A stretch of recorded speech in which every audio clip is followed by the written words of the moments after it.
Donc, je me présente, Cédric Messeguer. Je suis en charge du Lab Cyber à la plateforme et j'ai le plaisir d'accueillir du coup Antoine, qui est le responsable du centre de réponse sur incident.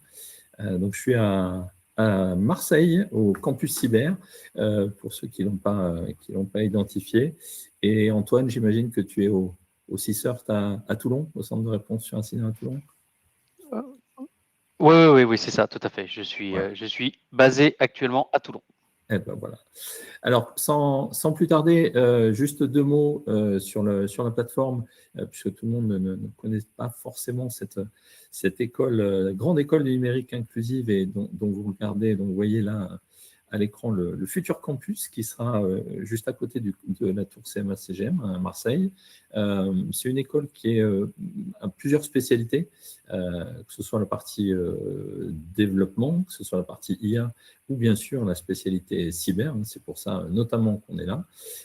Et puis la deuxième particularité, c'est le fait d'avoir à l'intérieur une entité qui permet de réaliser des prestations cyber, et on ne le fait pas seul, on le fait avec des partenaires, donc comme Advance, qui est bien connu en cyber, qui accompagne la plateforme sur tout ce qui est en fait contenu pédagogique cyber, ils ont beaucoup apporté, et bien sûr Delta Certec, qui est notre spécialiste sur l'aspect infrastructure, contrôle d'accès et hypervision.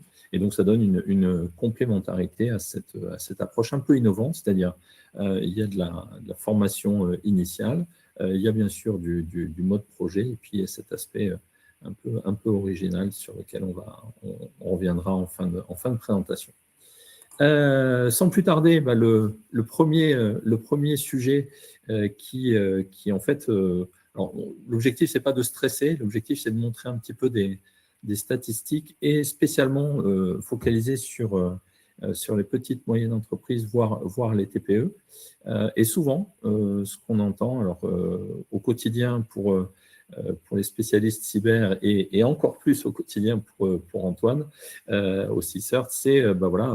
Non, pourquoi moi je ne suis pas une cible? Pourquoi mon entreprise serait identifiée par les cybercriminels ou les cyberattaquants? Et la question souvent à laquelle on répond, c'est en fait, pourquoi moi? Mon entreprise, elle est de toute façon trop petite, je n'ai pas de valeur ajoutée pour eux, et pourquoi ils me cibleraient? En fait, la réalité, hein, elle est à l'opposé. C'est-à-dire qu'en fait, non seulement vous êtes ciblé, mais les statistiques démontrent qu'en fait, on a cet ensemble de faisceaux de présomption qui montrent que les cybercriminels, bien évidemment, non seulement ils vont aller attaquer les entités les moins protégées, mais en plus, maintenant, avec l'apport de l'IA, ils automatisent bon nombre en fait, de techniques d'attaque. Peut-être déjà une première interaction. Antoine, est-ce que toi, au quotidien, sur la région sud, pour le centre de réponse sur incident, c'est un peu ce genre de statistiques auxquelles vous faites face? Oui, complètement. Effectivement, la plupart des organismes et des entreprises qui nous appellent et qui sont dans une situation de crise d'origine cyber sont bien souvent surpris par le fait que ça leur arrive et ils ne se rendent pas compte à quel point, effectivement, ils sont tous une cible. Il faut bien se rendre compte que sur le net, tout le monde n'est que ce qu'on appelle une adresse IP et que la plupart des attaques se font par opportunisme. À partir du moment où ce qu'on appelle un équipement de bordure, donc votre box, votre firewall, etc., est détecté et dispose d'une faille, eh bien, il faut bien se rendre compte que s'il faut 5 minutes au cyberattaquant pour entrer dans votre système et vous demander une rançon, au pire, il a perdu 5 minutes. Au mieux, il vous a demandé une rançon et si vous la payez, c'est vraiment tout bénef. Donc, évidemment, il ne vous demandera pas n'importe quelle rançon. Il vous demandera quelque chose que vous êtes capable de payer de façon à ce que vous vous posiez la question si vraiment il faut le payer ou pas.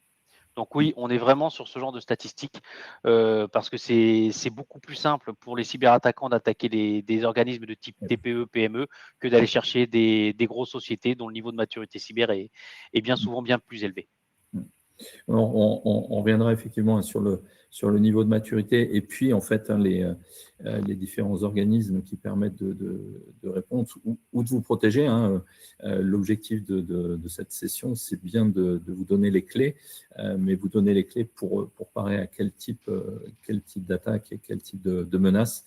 C'est un peu l'enjeu. Donc, au quotidien, effectivement, si on pense qu'on n'est pas cyber attaquable, moi, je pense qu'on se trompe grandement. On évoquait hier à la plateforme un peu les enjeux cyber avec tous les étudiants qui ont choisi la pratique cyber. Et la question que j'aime bien poser, qui peut faire sourire, c'est lever les mains qui n'a jamais reçu un SMS qui disait que le colis ne rentrait pas dans la boîte aux lettres ou alors qui n'a jamais reçu un mail de phishing. Et là, comme vous vous en doutez, personne ne lève la main parce que tout le monde a déjà reçu ce genre de tentative d'attaque. J'espère que tout le monde n'a pas cliqué. En tout cas, il y a effectivement une probabilité qui est super élevée. Donc, premier point, effectivement, il y a le fameux j'ai rien à cacher ou je ne suis pas une cible, je suis trop petit. Enlevons-le tout de suite de notre esprit parce qu'en fait, c'est la réalité. Et donc, les cas traités par le centre de réponse à incident à côté de chez nous, à Toulon, démontre le contraire. Alors, deuxième point, et tu l'as mentionné, on a mentionné bien sûr la rançon. Et la rançon, en fait, elle vient de plus en plus à l'esprit de tout le monde, c'est de se dire, oui, j'ai eu une tentative où j'ai eu un super écran rouge. Alors, on ne voit pas bien, mais il est tout petit en bas. J'ai un super écran rouge qui dit, voilà, tous mes comptes sont bloqués. Et la première chose, on dit, le montant, ça va être la rançon. Je paye la rançon. Et puis, est-ce que je dois payer la rançon et est-ce que c'est le seul impact que va avoir cette cyberattaque sur mon entreprise? Alors déjà, un montant qui est malheureusement très réaliste, c'est que le coût d'une cyberattaque, non seulement il est en plusieurs centaines de milliers d'euros, mais le deuxième point, et je pense que c'est un point important à souligner dans ce diagramme-là, c'est qu'en fait, l'impact, il n'est pas uniquement en perte d'exploitation ou en paiement de rançon, ce qu'il ne faut bien sûr jamais faire, mais tu vas nous confirmer, Antoine. Mais c'est aussi, bien sûr, toutes les prestations externes, que ce soit l'appel aux différentes entités qui vont pouvoir réinstaller des équipements ou alors traiter mes campagnes de communication. Et puis, un point très, très important, c'est qu'une société cyberattaquée, et les cybercriminels le savent très bien, c'est en général une société qui va avoir une réputation un peu dégradée. Et ces dernières semaines, si vous regardez les infos ou même les news, vous allez voir qu'il y a beaucoup, beaucoup de sociétés qui font l'objet de fuites et de ce qu'on appelle le piratage. Et l'impact réputationnel, il est assez élevé. Du coup, Antoine, même question. Ça correspond à peu près. Même constat. Oui, même constat, tout à fait. Alors, si certains dans le public hésitent encore à payer la rançon, non, clairement, il ne faut pas payer la rançon. Au-delà du fait que vous financez le crime, vous n'aurez jamais la certitude de récupérer vos données, d'une part, et d'autre part, si jamais vous le faites, vous serez noté comme bon payeur. Qui dit bon payeur dit rejeu 3, 4, 5, 6 mois plus tard. Donc, non, payer la rançon, c'est clairement pas une option. C'est plus un risque qu'autre chose. Et effectivement, la plupart du temps, on pense à payer cette rançon et à dire c'est bon, c'est terminé et ça ne m'aura coûté que le montant. Non, pas du tout. La perte d'exploitation est énorme puisque la plupart des entreprises que nous accompagnons se retrouvent avec une activité qui est complètement à l'arrêt lors de l'attaque. Ce sont des entreprises qui n'ont malheureusement pas noté la valeur de la donnée numérique.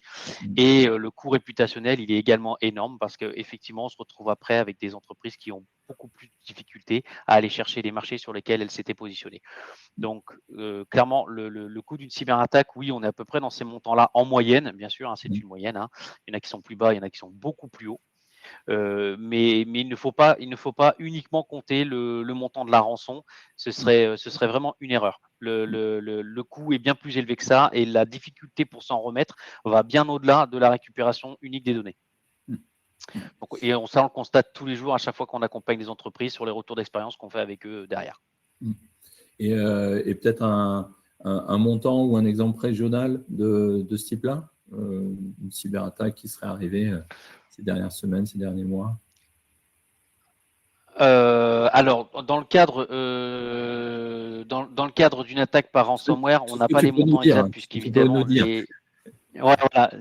Il y a des choses que je ne peux pas dire, mais même de toute façon, pour être transparent, en fait, on n'a pas les montants exacts parce qu'évidemment, les entreprises ne nous rappellent pas pour nous dire combien elles ont perdu en termes de production.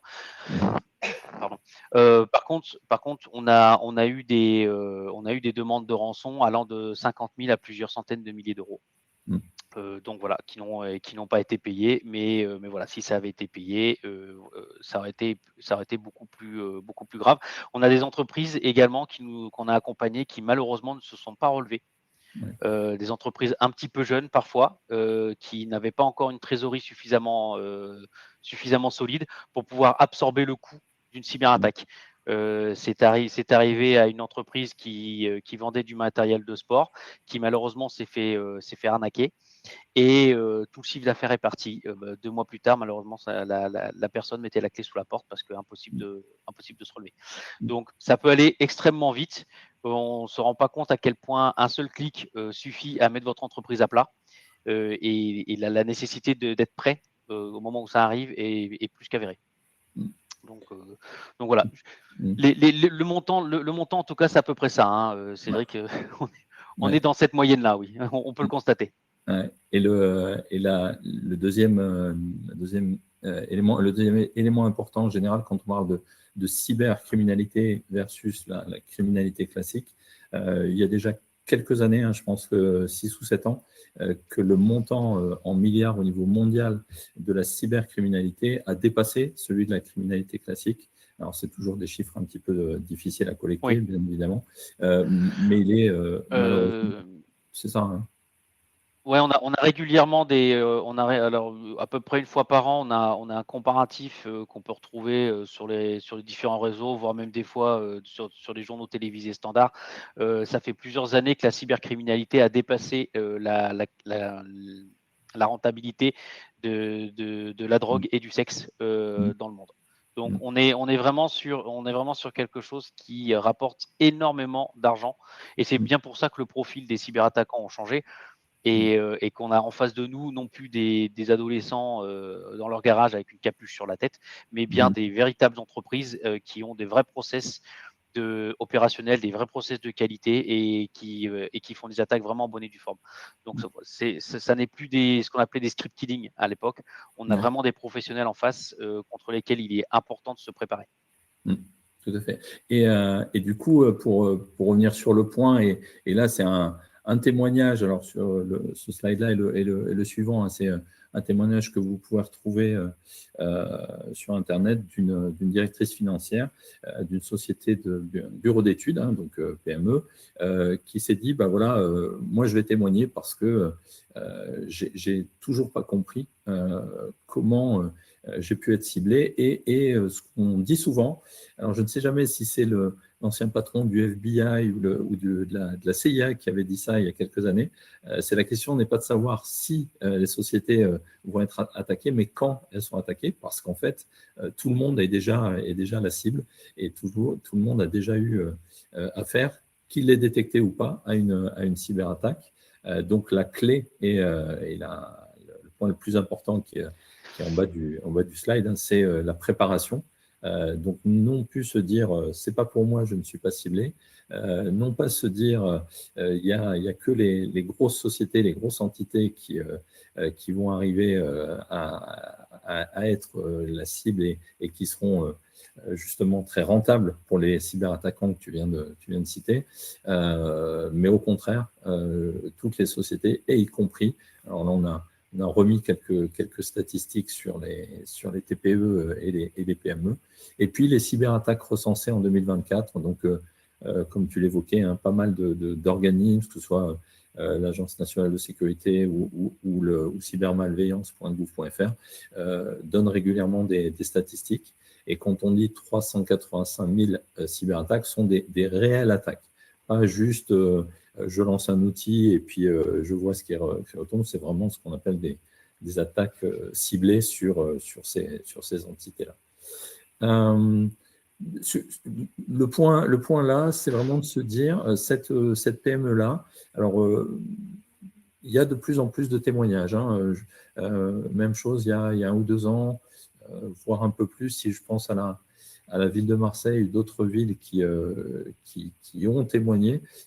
C'était plutôt confidentiel. Et là, je pense qu'on a une tendance qui est de se dire, vu la masse et vu l'enjeu, moi, Fond d'Ouest, ou moi, Ville de Marseille, ou moi, Virbac, ou moi, donc il y a beaucoup de sociétés qui maintenant se disent, c'est plus tabou, et si mon témoignage peut permettre de protéger d'autres PME, TPE ou grands groupes, ça va me permettre d'avancer. Alors, je ne sais pas si en région, tu as aussi cette tendance-là de gens qui n'ont plus honte de témoigner.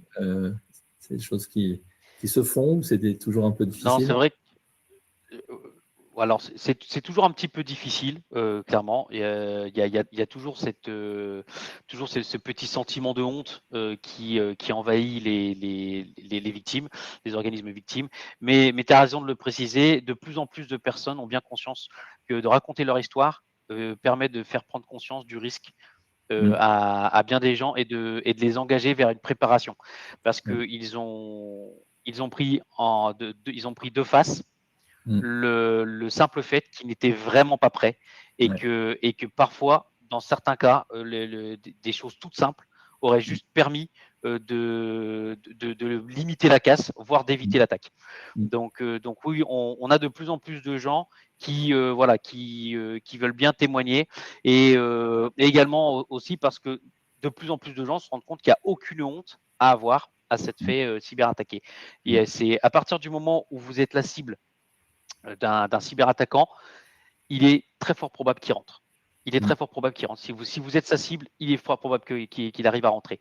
Et donc, le meilleur moyen de se protéger, c'est d'être prêt à ce moment-là à l'attaque. Et donc, d'être capable de se relever et de remonter son système. Donc ouais, on trouve de plus en plus de personnes qui sont enclins à témoigner de leur cyberattaque. Et ça, c'est bien. C'est une très bonne chose. On partage les problématiques également. Ouais. Et on le verra par la suite pour le zoom un peu sur le centre de réponse sur incident. Il y a aussi toute une démarche qui est possible et un accueil qui est fait, que ce soit téléphonique ou par mail, justement pour les gens qui se posent des questions, voire qui sont en train de subir une cyberattaque, et du conseil et de l'accompagnement. Alors justement, dans cette fameuse cyberattaque, et puis après, bien sûr, on va passer sur les bons conseils pour éviter la perte moyenne, alors qu'on avait mis à 50 000, mais bon, on conservait pour la présentation les vraies statistiques, hein, on est plus sur 400 à 500 000 euros. Le déroulé, qui est malheureusement un grand classique, c'est voilà, on est à un premier stimuli, un premier symptôme, et là, en l'occurrence, toujours sur ce même cas d'école, c'est sur les imprimantes, la fameuse page qui dit contactez-nous, vous êtes victime d'un malware, et donc d'un ransomware qui a bloqué l'ensemble de vos postes de travail, de vos serveurs, et puis si vous souhaitez vous en sortir, voilà le mode opératoire. Et c'est en général hein, la stupéfaction et les premières étapes de se dire « Waouh, mais qu'est-ce qui est en train de m'arriver? Qu'est-ce qui est en train d'arriver à l'entreprise ?» Le symptôme, ça peut être celui-là, mais ça peut être des choses complètement différentes. Là, en l'occurrence, la particularité d'envoyer sur les imprimantes, c'est assez marquant, puisque tous les autres postes sont bloqués et il y a du papier qui sort et qui informe que il faut se connecter sur le dark web. Voilà le mode opératoire. Il faut aller à tel endroit. Et pour payer la rançon, voilà l'adresse en Bitcoin à laquelle il va falloir verser cette fameuse rançon. Et puis le déroulé. Alors, il est assez clair dans ce déroulé-là. Ce qui manque, je pense, tu me diras Antoine, hein, tu compléteras, c'est qu'en fait le 14h22, il est quand même très positif parce que souvent les cyberattaques et le téléphone du CSIRT, il sonne, j'imagine, plutôt le vendredi soir, veille de long week-end, plutôt qu'à 14h22, Veille de vacances, un mardi. veille de vacances de fin d'année. Ouais, voilà. Donc ça, On c'est s'attend à avoir quelques appels vendredi. ouais. Donc c'est souvent cet aspect-là. Et le point important, peut-être aussi, auquel on ne pense pas trop, c'est l'aspect psychologique. C'est-à-dire qu'en gros, il y a tout le déroulé qu'on vient de voir de la mise en œuvre, la mise sous pression hein, de la PME qui est la victime, et derrière les impacts. Alors qu'on a mis, mais c'est plutôt dans les grosses sommes, là, le fameux diagramme initial du coût d'une cyberattaque, c'est l'aspect psychologique. Là, en l'occurrence, c'est au bout de à peu près 3 mois où les gens commencent à s'en remettre, mais c'est parfois beaucoup plus long. Oui, il y a une vraie gestion d'émotions à prendre en compte dans les attaques. Il y a d'abord la culpabilité de la personne qui a peut-être fait le mauvais clic, qui du coup a mis l'entreprise dans une situation bien difficile. Il y a la pression qui s'installe naturellement en situation de crise lorsqu'on n'est pas prêt. Donc là, il va y avoir beaucoup de personnes qui vont peut-être s'agiter, d'autres qui vont complètement s'immobiliser. Donc oui, il y a une grosse part de gestion des émotions qu'il est important de prendre en compte dans le cadre de la préparation à la gestion de la crise.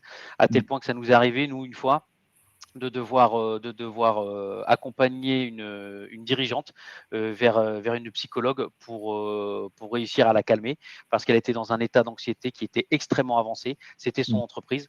Donc, elle était responsable évidemment de plusieurs emplois. Donc, du coup, voilà, elle était extrêmement anxieuse.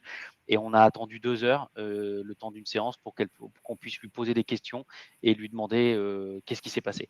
Donc, l'aspect psychologique et la gestion des émotions lors d'une attaque, oui, c'est un gros paramètre qui conditionne la réussite de la remédiation ou pas. Et quand on pense en général à réponse sur incident ou gestion de crise ou autre, effectivement, on pense souvent à des aspects, ou c'est une déformation à des aspects techniques, comprendre l'attaquant, etc. Mais comprendre par où est passé l'attaquant, pardon. Mais il y a l'aspect, bien sûr, de gérer la crise, de gérer les émotions des personnes qui sont volontairement mises sous pression en amont. C'est-à-dire qu'en général, le fameux mail sur lequel vous allez malheureusement cliquer, il y a une mise sous pression, c'est urgent, c'est le dirigeant qui vous demande de faire ça, bien sûr, c'est un cyberattaquant, mais ça ne s'arrête pas là, et ça ne s'arrête même pas quand malheureusement la société est la victime. Alors justement, passons sur le volet un petit peu concret, opérationnel. Qu'est-ce qui se passe? Que dois-je faire et comment je gère ces premiers moments? On a mis les 5 premières minutes, hein, ça peut être un peu plus long ou un peu plus court, le temps vraiment de réaliser. Est-ce que là, on est dans ce que tu préconises ou ce qu'il faut vraiment faire? Moi, j'ai ma PME, j'ai mon écran qui se fige, je fais dans cet ordre-là, il y a d'autres choses à intégrer? Non, c'est exactement dans cet ordre-là qu'il faut faire la chose. La première chose, effectivement, c'est vraiment de garder son calme. Voilà, vous êtes sous le coup d'une attaque, ok, ça arrive. Normalement, la maison n'est pas en train de brûler et la vie humaine n'est pas engagée. Bien sûr, on ne parle pas d'un établissement de santé, donc voilà. Dans la majorité des cas, la vie humaine n'est pas engagée, donc il est impératif de garder son calme. La première chose que vous pouvez faire, si jamais vous avez ce réflexe-là, il est excellent, c'est de débrancher là où les machines du réseau. Ça permet de confiner l'attaque et d'éviter la propagation au sein du réseau. Donc, si vous avez une borne Wi-Fi, vous stoppez la borne Wi-Fi. Si vous avez un commutateur ou ce qu'on appelle un switch et que vous pouvez le débrancher, vous le débranchez. Sinon, vous débranchez uniquement votre ordinateur, c'est déjà ça. Voilà, vous isolez les serveurs. Voilà, c'est éventuellement, si ça ne vous prend pas trop de temps, allez-y, faites-le directement. Surtout, n'éteignez rien. N'éteignez rien. Il est parfois possible de récupérer des clés de déchiffrement dans la mémoire vive lorsque le chiffrement a eu lieu. Donc surtout, ne rien éteindre et surtout ne rien allumer. On laisse le système en l'état. On ne fait rien de plus. On prend des notes. Prenez un bout de papier, un crayon, n'importe quoi, et vous mettez tout ce qui vous passe par la tête de ce qui vient de se passer, de ce que vous venez de voir. Parce que après, vous en aurez besoin et il va se passer plusieurs dizaines de minutes parfois avant qu'on vous pose des questions. Et l'adrénaline, tout un tas de choses fait que vous en oublierez forcément la moitié. Donc, prenez des notes au kilomètre. On n'est pas là pour faire de l'artistique. Donc, prenez des notes un maximum. Et si vous pouvez, mettez également des horaires. Ça permet, voilà, à telle heure, il s'est passé ça, à telle heure, il s'est passé ça. Voilà. Et appelez-nous. Appelez-nous au 0805 036 083. Donc, c'est le numéro du centre urgence cyber région sud. Et nous, on vous accompagne. On vous accompagne à la fois dans la qualification de l'incident, mais également dans le dépôt de plainte, la déclaration à la CNIL, toutes les démarches qu'il faut faire et qu'on est bien souvent pas au courant. Et on vous accompagne surtout dans l'identification de ce qui vous arrive. Et ensuite, une fois que la situation est stabilisée, on prend le temps, cette fois, de regarder ce qu'il faut faire et ce qu'on peut faire. Voilà. On n'est pas des magiciens, pas de sauvegarde. Mais en attendant, on saura vous accompagner sur la façon la meilleure pour remonter votre système d'information et faire repartir votre entreprise dans une activité parfaitement normale. Ouais. Le point d'ailleurs, hein, l'exemple que tu cites de la personne qui était complètement paniquée, c'est qu'elle vous a d'abord appelé avant de garder son calme. Et voilà, elle fait 4 avant le 1. Et donc, du coup, effectivement, on voit bien la logique. La prise de notes va permettre en effet de se dire, OK, si vous avez fait ces étapes-là, moi, je vais pouvoir vous guider parce que, et c'est pas pour horodater des erreurs qui auraient été faites. Au contraire, c'est pour comprendre en fait quelles sont les étapes qui n'auraient pas été suivies. Oui, tout à fait, tout à fait. À l'autre bout du fil, à l'autre bout du 0805, vous avez un analyste qui se fera un plaisir de vous répondre et de vous accompagner et de vous expliquer ce qui vous arrive. La prise de notes, effectivement, c'est pas de définir qui a tort, qui a raison, mais bien de retracer l'ensemble des événements et de faciliter l'analyse de la situation pour pouvoir surtout identifier le vecteur d'attaque, parce qu'une fois qu'on a ce fameux vecteur, on est en capacité de le combler. Et si vous ne le comblez pas, 3 mois plus tard, 4 mois plus tard, vous reprenez la même. Donc, ça reste un problème. Donc, l'identification du vecteur d'attaque, il est primordial parce qu'il permet ensuite, dans un second temps, de combler la faille et de faire monter l'organisme en maturité cyber. Alors justement, pour monter la prise de notes est très importante. Oui, pardon. Et donc, du coup, pour monter en maturité, quelques slides sur des bonnes pratiques et qui vous permettent déjà de bloquer un maximum d'attaques ou alors déjà d'identifier des points d'amélioration. Tu l'as cité, la fameuse ou les fameuses sauvegardes. Donc là, ce sont des choses auxquelles on pense en se disant, OK, oui, bien sûr, mes données sont sauvegardées, elles sont dans le cloud ou elles ne sont pas dans le cloud, mais je les ai sécurisées. Et là, il y a un conseil très facile à mémoriser, c'est les fameuses 3-2-1. Donc, trois copies de sauvegarde, une par exemple sur votre poste, une dans le cloud et puis une sur un disque dur externe. Et il faut bien penser, bien évidemment, à ce qu'il y en ait au moins une des trois qui soit déconnectée, puisque les sauvegardes sont maintenant la cible en fait des cybercriminels, puisqu'ils savent très bien que c'est par ce biais-là que, comme le disait Antoine à l'instant, on va pouvoir potentiellement remonter tout le système d'information de l'entreprise. Le deuxième point, alors on peut se dire tout va bien, les mises à jour sont régulières, mais il faut le vérifier, puisque souvent dans les paramétrages, on se dit oui, la mise à jour sur le serveur, elle est automatique. vérifions-le. Sur mon téléphone, elle est automatique ou pas, même chose. Et puis sur l'ensemble des équipements, puisque dans une PME comme dans un grand groupe, le système d'information, il est composé de toute une chaîne de logiciels, sans parler de matériel, mais qui elle, aussi nécessite des mises à jour. Il y a plusieurs appels qui sont faits régulièrement sur les mises à jour. La dernière, on l'évoquera, mais sur les téléphones mobiles, il y a un document qui a été diffusé semaine dernière, je crois, par l'Agence nationale de sécurité, qui dit, voilà, il y a des ciblages en cours sur tous les types de téléphones, Android, iPhone ou autres. Et donc, il faut aussi, bien sûr, faire les mises à jour. Et puis, le dernier point auquel on pense un peu moins, même si on connaît le mécanisme, c'est la double authentification, ou la multifacteur authentification. Bien évidemment, tout le monde a en tête un login et un mot de passe, en général une adresse mail et un mot de passe, mais ce n'est pas suffisant et c'est plus suffisant.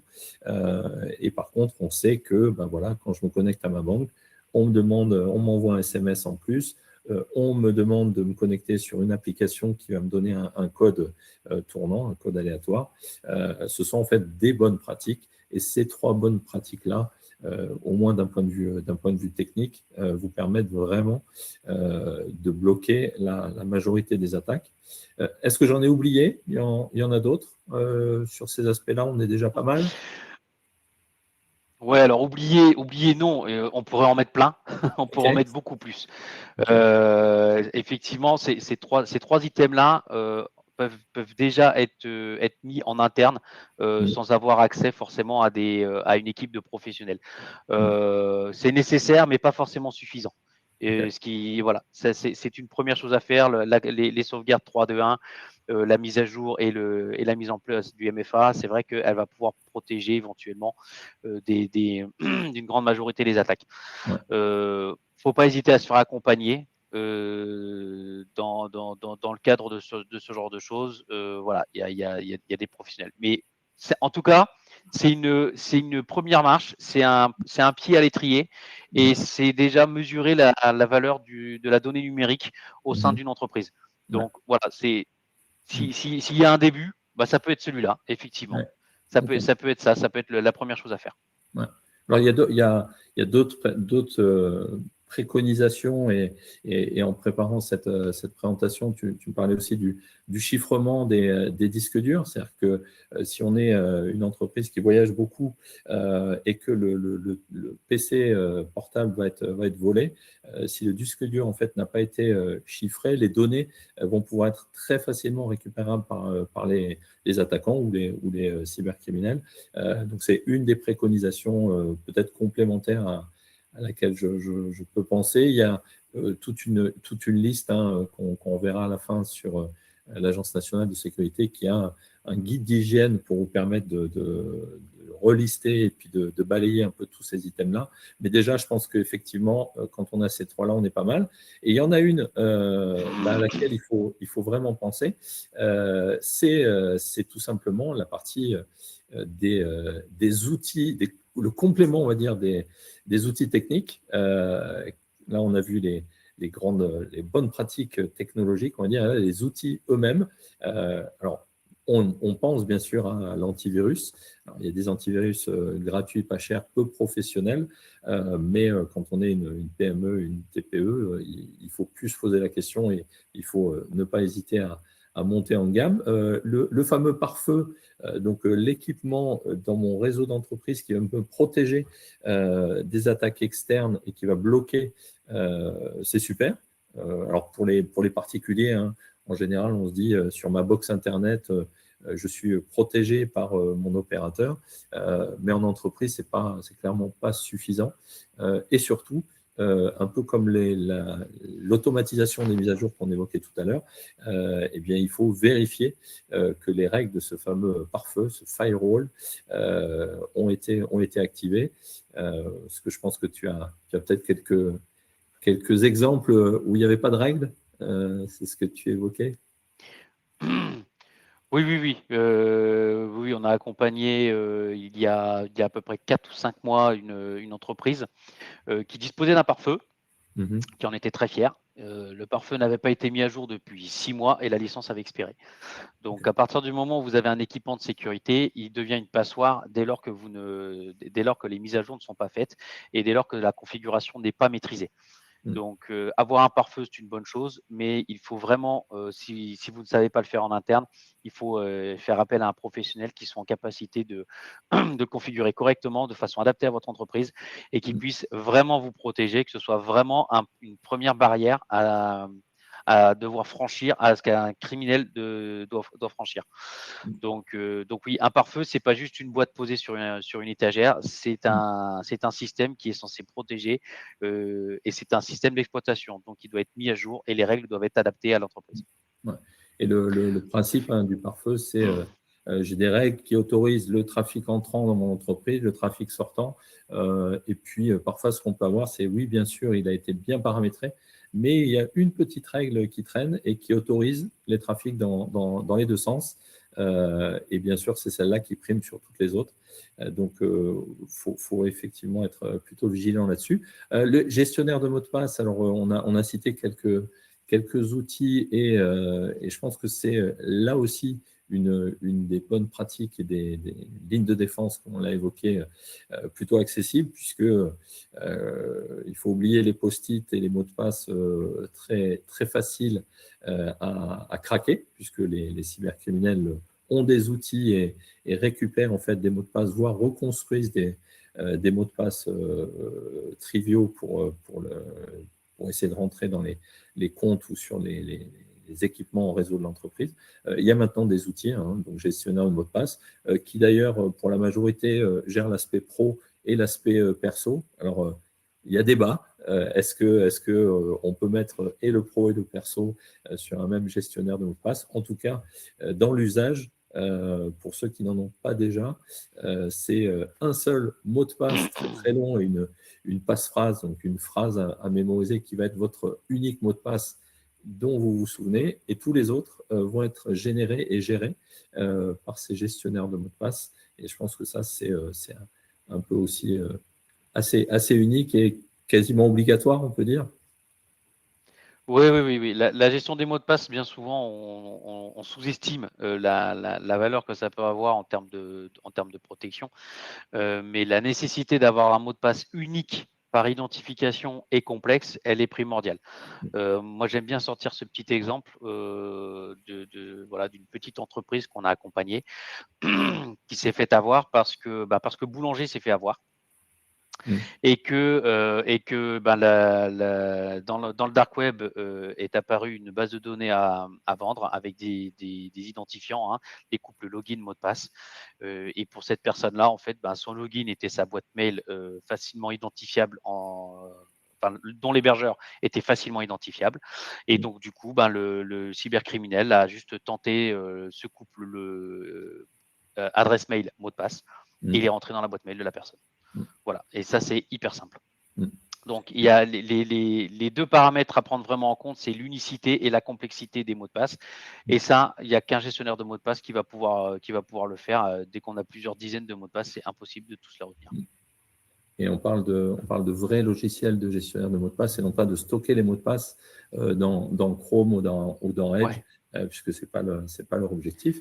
La messagerie, en fait, c'est comme on l'évoque depuis le début, c'est souvent la première porte d'entrée par un mail de phishing. Et donc, activer aussi la multifacteur sur la messagerie permet de ralentir, voire de bloquer complètement des cyberattaquants qui auraient volé votre mot de passe mais qui n'auraient pas accès à ce deuxième ou troisième facteur d'authentification. Et ça va là aussi bloquer un maximum de cas d'application où le phishing serait rentré très, très facilement dans l'entreprise. Et puis, bien évidemment, et c'est une transition vers l'aspect, le facteur humain, c'est en cas de doute ne pas cliquer. Mais pour ne pas cliquer, en fait, c'est bien sûr de former vos collaborateurs, puisque l'exemple qu'on citait il y a quelques années, c'est que le problème était entre la la chaise et le clavier, c'est un grand classique, mais en fait, moi j'aime bien dire que c'est la solution en fait, qui est entre la chaise et le clavier.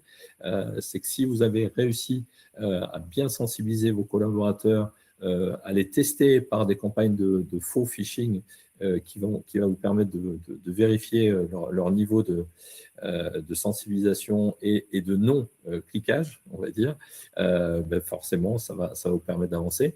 Et puis, tu l'évoquais aussi, parce que c'est un réflexe humain et un réflexe à avoir, c'est savoir qui appeler. Alors, on a remis le 0805, pardon, et je crois qu'on le remet encore un peu après. Mais c'est aussi surtout de se dire, j'ai formé mes collaborateurs, je le fais de façon régulière parce que on sait que les attaquants s'adaptent aux nouvelles techniques. Je les teste et puis surtout, et peut-être si tu peux confirmer, c'est de quoi on a besoin quand on est préparé avant de vous appeler. Je vois noter sur papier. Ouais, alors la base de la base, c'est d'avoir toujours un carnet d'adresses papier avec des numéros de téléphone utiles.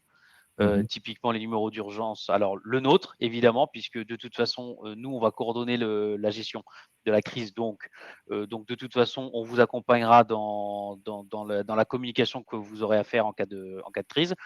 Mais il est toujours bon d'avoir sous format papier tout ce qui est contact d'urgence. Le prestataire informatique, l'assurance, la banque, les parties prenantes, des partenaires un peu particuliers avec lesquels vous avez l'habitude de travailler.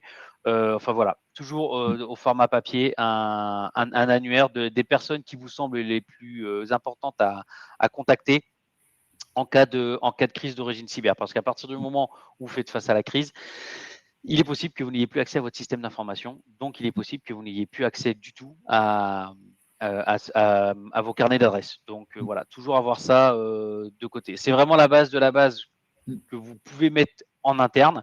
Maintenant, il est toujours préférable de définir complètement une cellule de crise, des vrais processus avec un plan de continuité d'activité, etc., etc.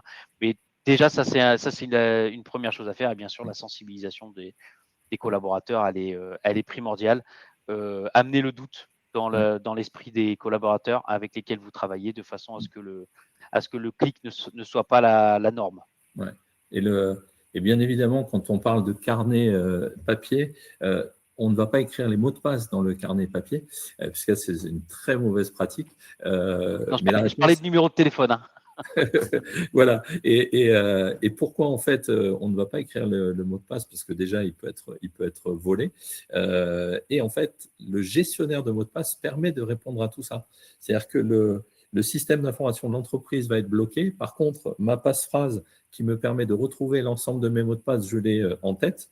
Et je vais pouvoir me connecter avec mon téléphone ou sur un autre équipement propre et qui n'est pas dans la crise, sur ce fameux gestionnaire de mots de passe, et retrouver en fait l'ensemble des mots de passe qui eux, n'ont pas été attaqués parce que le gestionnaire de mots de passe, il a été un peu plus protégé. C'est un peu le Graal.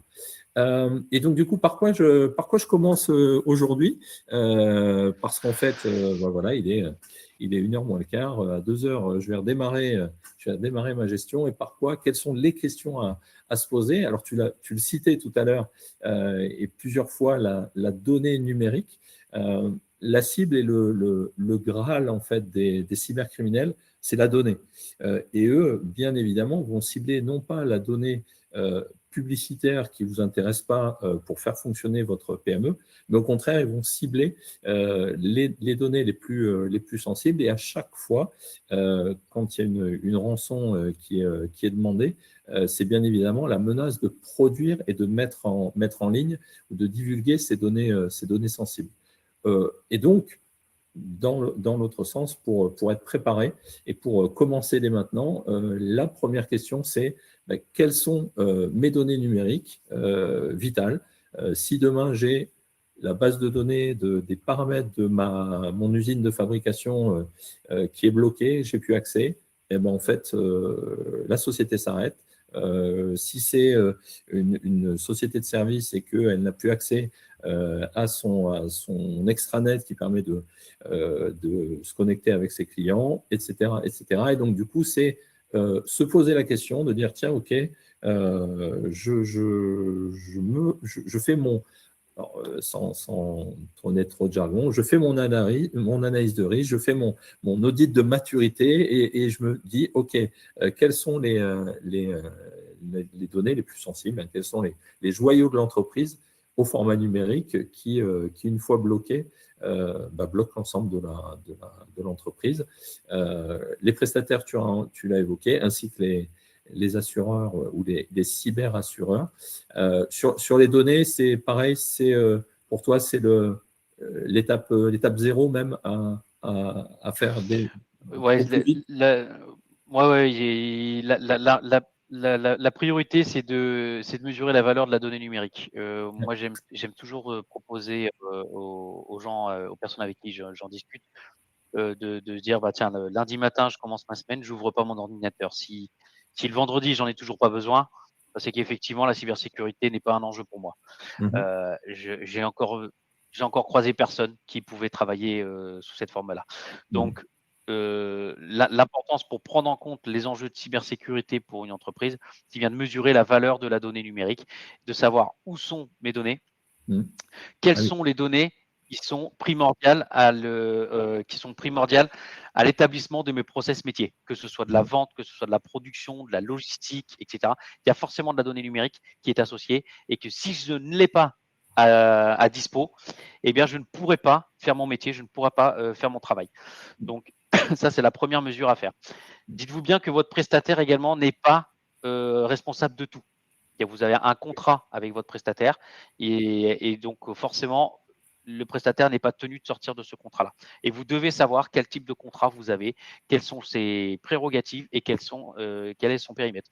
Mhm. Il y a des prestataires de services qui ne font pas de cybersécurité, ça n'est pas leur métier, ça n'est pas les services qu'ils proposent. Il n'y a aucun jugement là-dedans, c'est juste qu'ils ne font pas ces services-là. Donc à partir du moment où ils ne le font pas, eux, leur travail, eh bien, c'est de faire fonctionner votre système d'information. Et là, ils ont rempli leur part de contrat.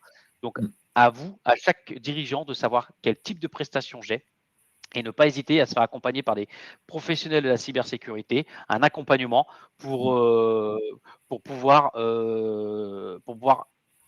vraiment savoir de quoi j'ai besoin en termes Mhm. de prestation de service. Ouais.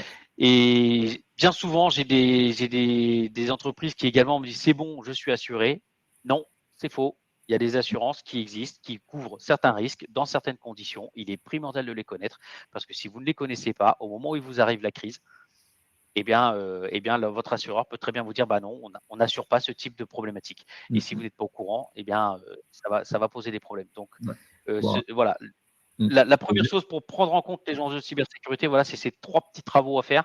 Mesurer la valeur, voir quel est mon contrat avec mon prestataire. Est-ce que j'ai besoin d'un autre prestataire? Est-ce que j'ai besoin de me faire accompagner? Et quelle est mon assurance? Est-ce que j'en ai une? Et que couvre-t-elle en termes de crise d'origine cyber? Ouais.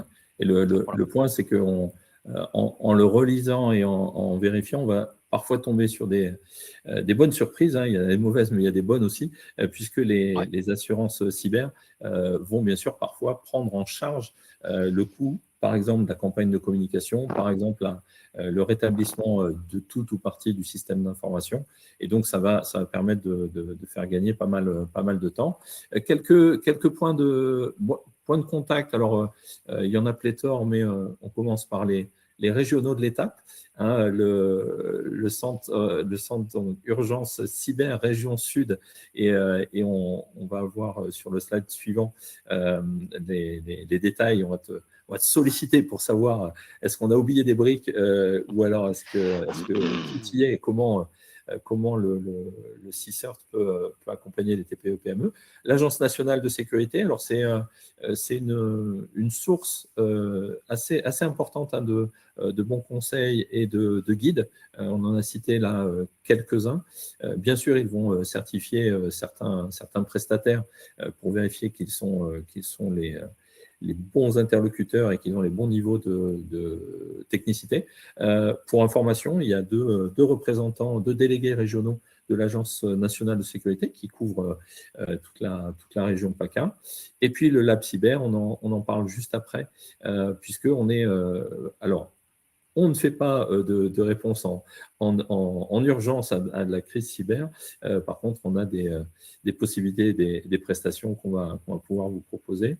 Et donc, du coup, le Centre Urgence Cyber Région Sud, que peux-tu nous dire, Antoine, sur le périmètre, d'où vient cette initiative, qui paye et comment ça fonctionne? Alors, l'urgence cyber région Sud est un CSIRT territorial que chaque région de France, dont chaque région de France dispose, sauf l'Auvergne-Rhône-Alpes qui est en cours de création, dont le métier premier est d'accompagner les victimes de cyberattaques. Donc, c'est vraiment le cœur du métier d'un CSIRT, c'est d'apporter une première réponse à une crise d'origine cyber. Voilà, donc nous, le 0805 036 083 est un numéro gratuit. Si vous nous appelez en cas de crise, eh bien, nous vous accompagnerons de manière gratuite.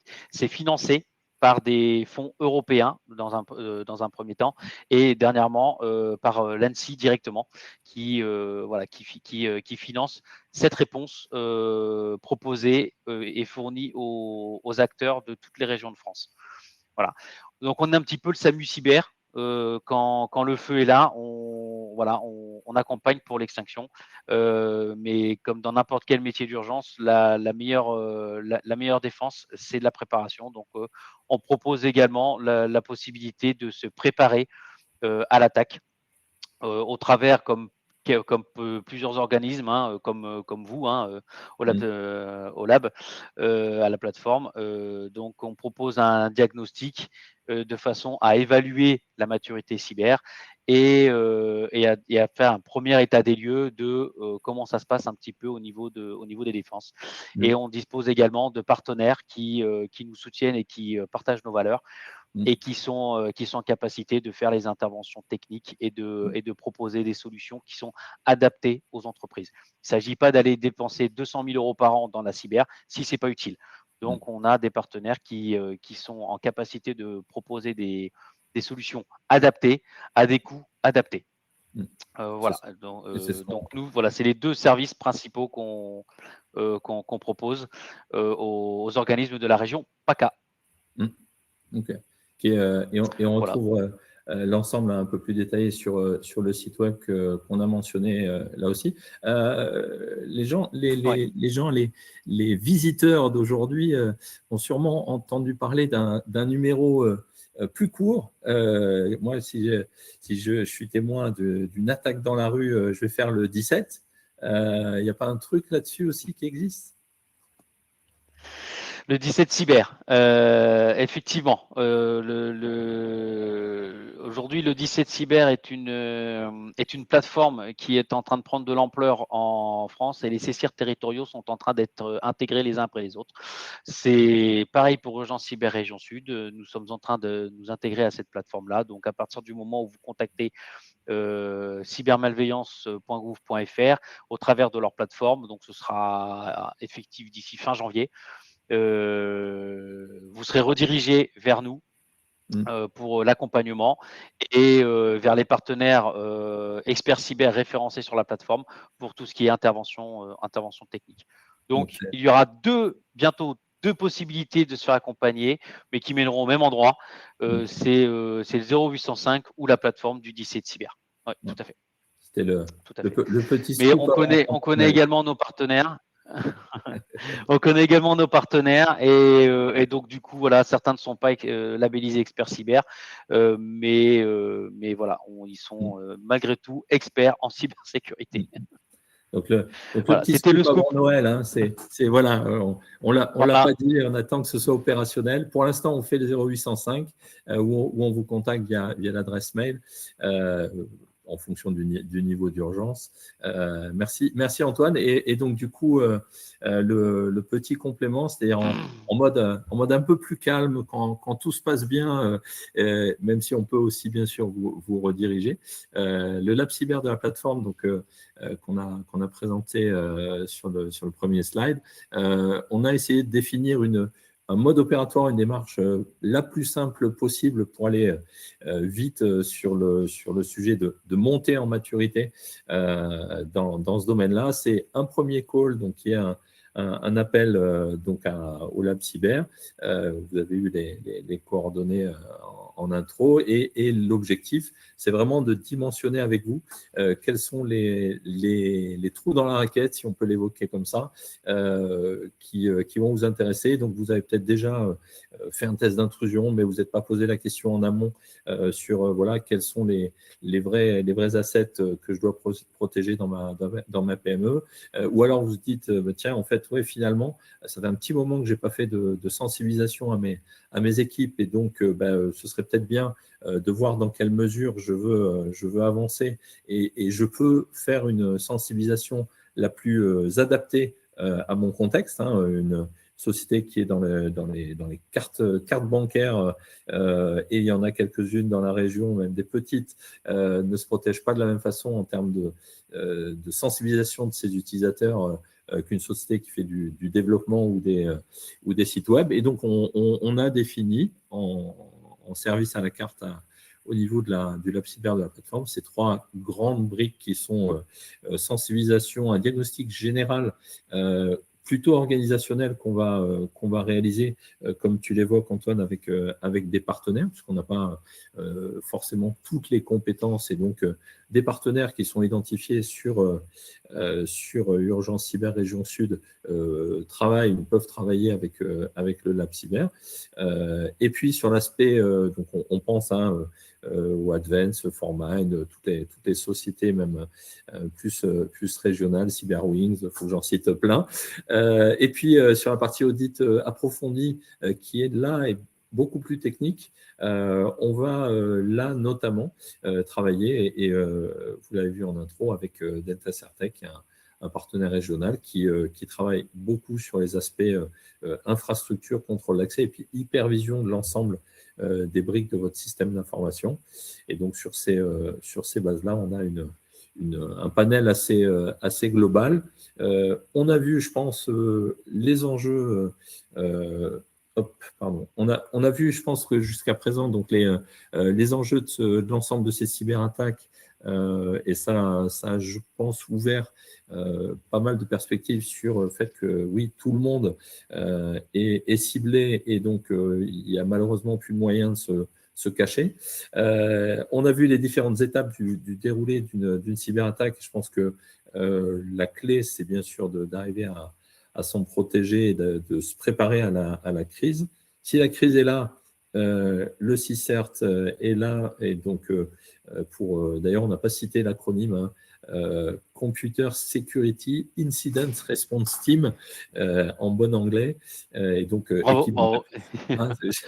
équipe de réponse sur incident. En français, sinon en français, centre de réponse à incident de sécurité, c'est très bien aussi. Voilà, on va rester là-dessus. Et puis donc en mode un peu moins au milieu de la crise, voilà comment anticiper tout ça et travailler avec la plateforme qui a cette double casquette de accompagner nos chers étudiants à venir dans ce monde qui est la cyber, à devenir des professionnels par le biais de l'alternance ou de travail sur des projets spécifiques. Et puis le Lab Cyber qui en est cette illustration. Il nous reste quelques minutes pour des questions. Merci déjà Antoine.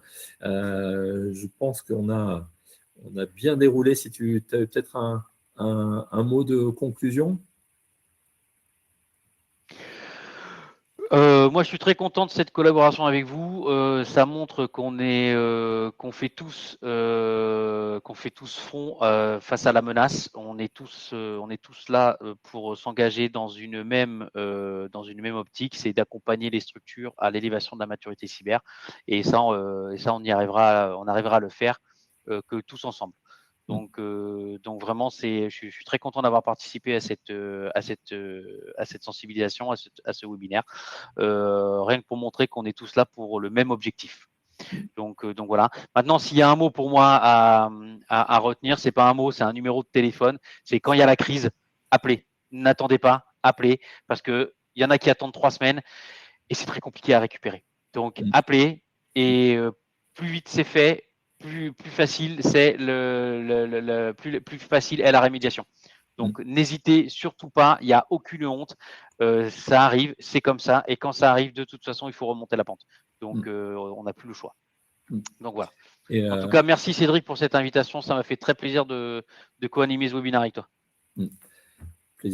Plaisir partagé. Je vois que quelqu'un est en train de taper peut-être une question. Le mot de la fin côté la plateforme, c'est que en complément à tout ce qu'on vient d'évoquer, on a organisé cette année un forum cyber-méditerranéen qui s'est passé sur Marseille et le prochain est en cours de préparation. Il sera sûrement dans les locaux qui sont juste derrière la tour CMA-CGM ou le campus cyber, qui est le doc des Suds, et donc qui est l'implantation de la plateforme en ce moment. Donc, pour ceux qui ont vu l'événement ou qui ont vu la précédente édition, on travaille d'arrache-pied à l'organisation de cette nouvelle édition, ou bien évidemment le centre de réponse sur incident, l'urgence cyber-région Sud, sera invité et peut-être même présent pour une autre session. Merci à tous. On est avec plaisir. Pile poil dans les temps. La ponctualité et la politesse des rois. Merci à tous et à très bientôt. Merci à tous. Merci Cédric.